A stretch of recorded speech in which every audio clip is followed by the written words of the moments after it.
মধুচক্র প্রাথমিক বিদ্যালয়ের স্পোর্টস ডে।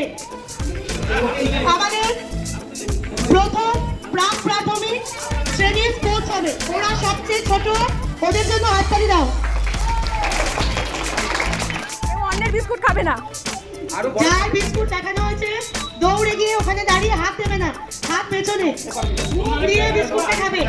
বিস্কুট পুরো খাওয়া হলে ছুটে স্যারের কাছে যাবে। আপনি পেছনে দাঁড়ান, বাঁশি বাজাবো, কম দিয়ে যাবে।